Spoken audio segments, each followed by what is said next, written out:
And this is the big question of the century. What is it to be a father? What is it to be a mother? So there's 1,000 things that you do as a parent. That's not what being a parent is all about. You have to pay the bills. You have to give them clothing. You have to give them food. You have to cook. You have to that. That's part of the relate. That's not what it is.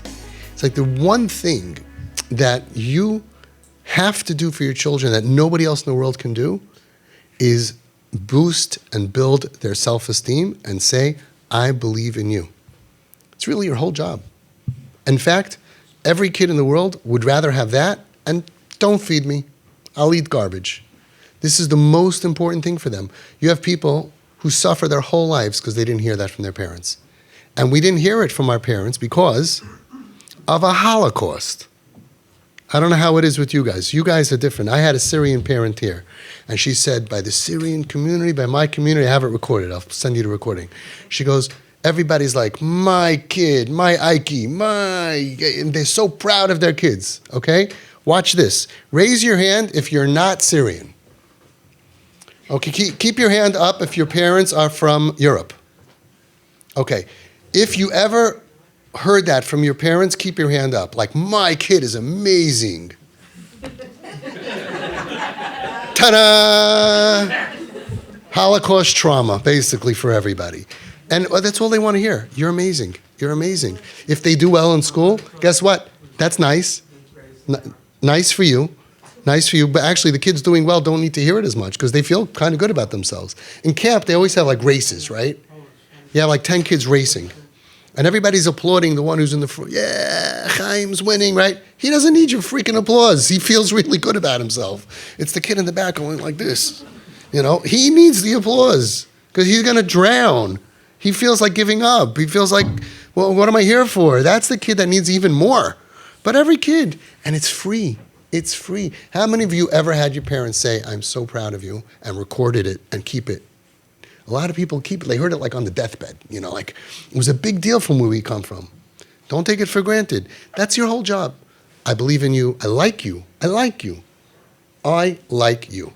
Now, you have to do chinuch. That never means to take away all of that. Within the context of I like you, and I think you're good, and you're nice, and you have tremendous qualities, you could parent. You could do anything you want. You could take the kid's face, and you can bash it in the wall, and that's totally fine by me. If the kid knows my father thinks, my mother thinks I'm great, they like me, you know, it doesn't matter. Everybody thinks like, oh, you know, so what is parenting? What is punishment? Anything that does not take away the NKN. Anything that doesn't diminish the connection. And kids are very sensitive. So you can't really bash their face in the wall. Right? But you also can't even insult them.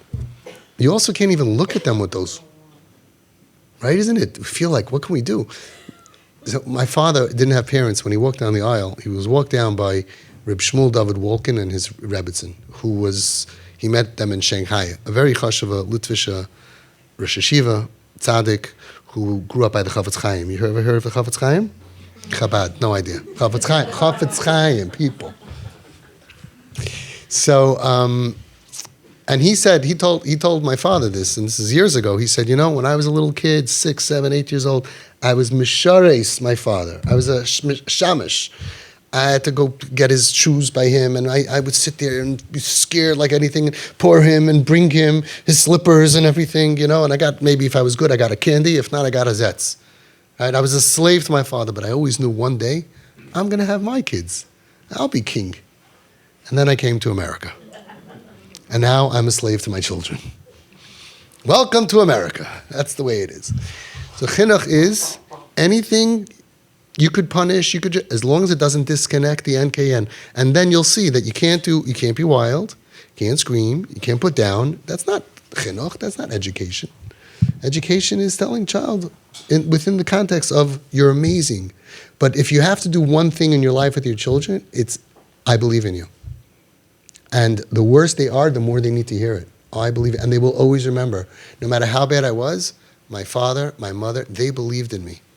They saw I was struggling, I was challenged. They believed in me. They liked me They like being around. Now, I know some of your kids from knowing them or pictures of them, whatever. I would not want to be with them. They are smelly, rotten, dirty kids. But you're stuck because they're yours. And if you don't make them feel that I like you and you're good, then they will find other people who make them feel like that. And it ain't pretty. And it's like, oy, oy, oy. That's what we're up against. There's a hole in their heart, and either you're going to fill it, or they will find somebody else who will. And that's what we're doing. That's what you're doing. This is the whole secret of what we're doing. Want to hear something funny? It's cute. Okay? I got a call from new parents. So they say, okay, so we this is their story. Nebuch, terrible, terrible story. I mean, that part is not funny. What's going on in their family? I mean, it's terrible. 4 out of 4 kids, suicidal, and off the derech is the least of their problems right now. Well, suicidal and trauma and terrible, terrible story.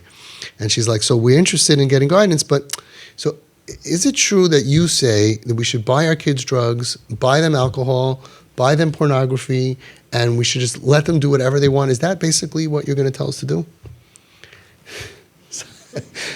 So I said, I never looked at it that way. Like, I never really, you don't mind being on camera?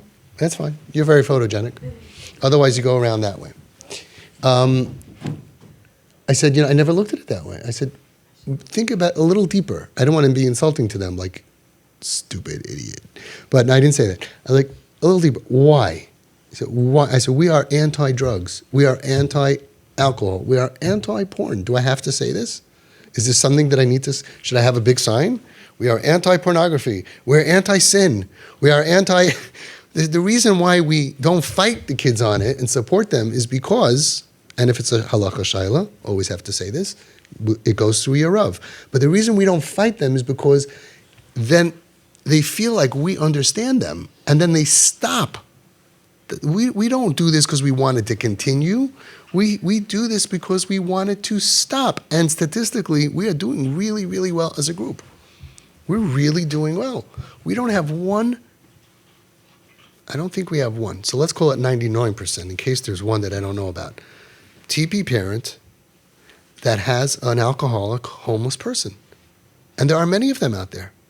And we have so many kids who we bought alcohol for, and we did things, and we embraced bad behavior, and they stopped it. That's why we do it. They're either going to feel falerin, all alone in the world, and they will find it from someone else and think that they are my provider who cares about me. You know who cares about me?